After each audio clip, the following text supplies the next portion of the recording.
আমাদের পূর্বের টিউটোরিয়াল ছিল টপ স্টিচ নিয়ে।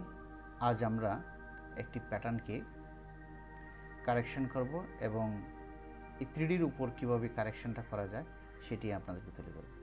Let's go study it.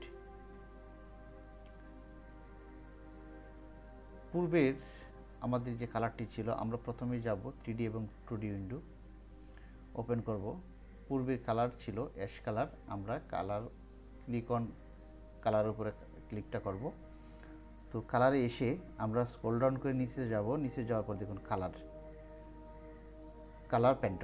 প্যান্টনে click করব। করার পর আমরা আজ এই কালারটি নিব। আমরা বইট 1 কালারটা নিব। আচ্ছা, কালারটা নিলাম। নেওয়ার পর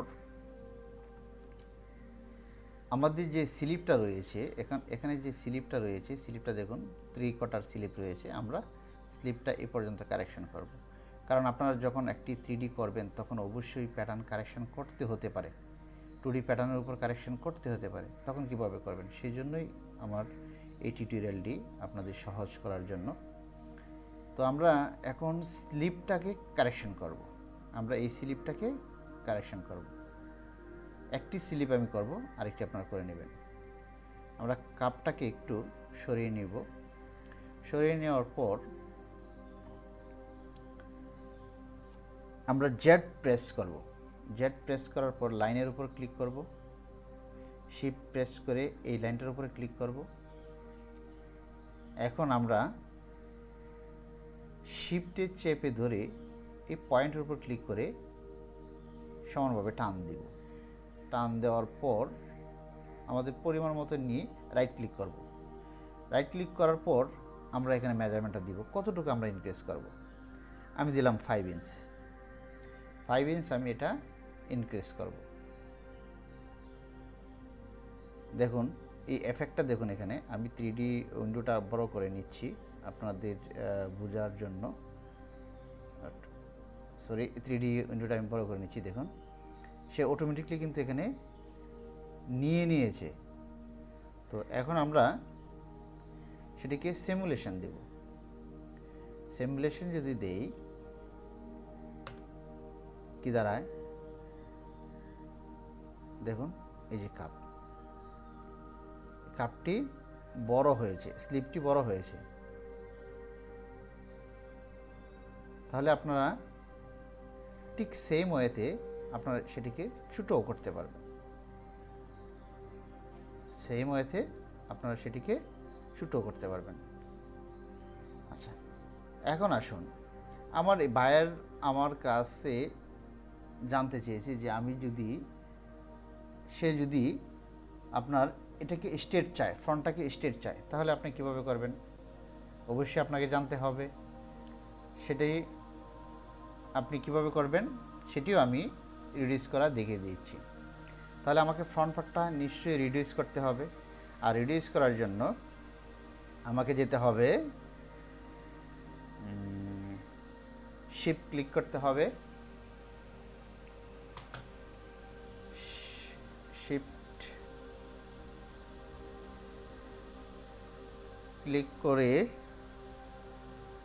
জেড প্রেস করতে হবে। প্রথমে জেড প্রেস করে লাইনের উপর ক্লিক করতে হবে।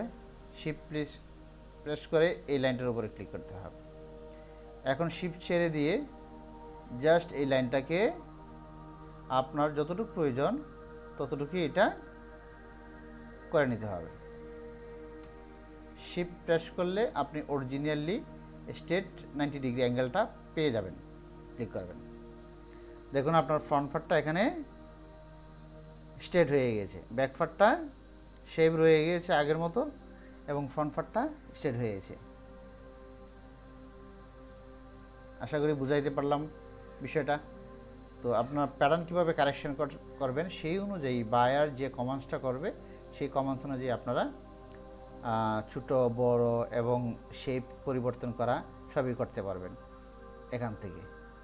এবং আপনি যদি চান যে আমার এখানে স্লিপটা লুজনেস আমি একটু শেপ করব, তাহলে আপনার সেম ওয়েতে জেড প্রেস করবেন, লাইনের উপরে ক্লিক করবেন, জেড বি প্রেস করবেন। বি প্রেস করে যেখানে আপনার শেপটা পরিবর্তন করা দরকার সেখানে লিটিল শেপ চেঞ্জ করবেন। মেজারমেন্ট দিতে পারেন আপনি। এখন আবার যদি মেজারমেন্ট দিতে যান, মেজারমেন্ট অনুযায়ী করতে যান, আমি কন্ট্রোল জেড দিয়ে আগের জায়গায় চলে গেলাম। এই পয়েন্টে ধরে আপনি যতটুকু নেওয়ার ইচ্ছা ততটুকু নিলেন, রাইট ক্লিক করবেন। এখন কতটুকু নিতে চাচ্ছেন আপনি ডিপে? আমি নিতে চাচ্ছি 0.25 এস বায়ার রিকোয়ার্ড। ওকে দিবেন। দেখুন 0.25 সে শেপ অটোমেটিকলি নিয়ে নিয়েছে। ঠিক এখানেও সেম, আমি 0.25 নিতে চাচ্ছি। 0.25 দেখুন, এই যে দেখুন 0.25 সে রিডিউস করে নিয়েছে। সিমুলেশন দেন, সিমুলেশন দিয়ে দিলাম।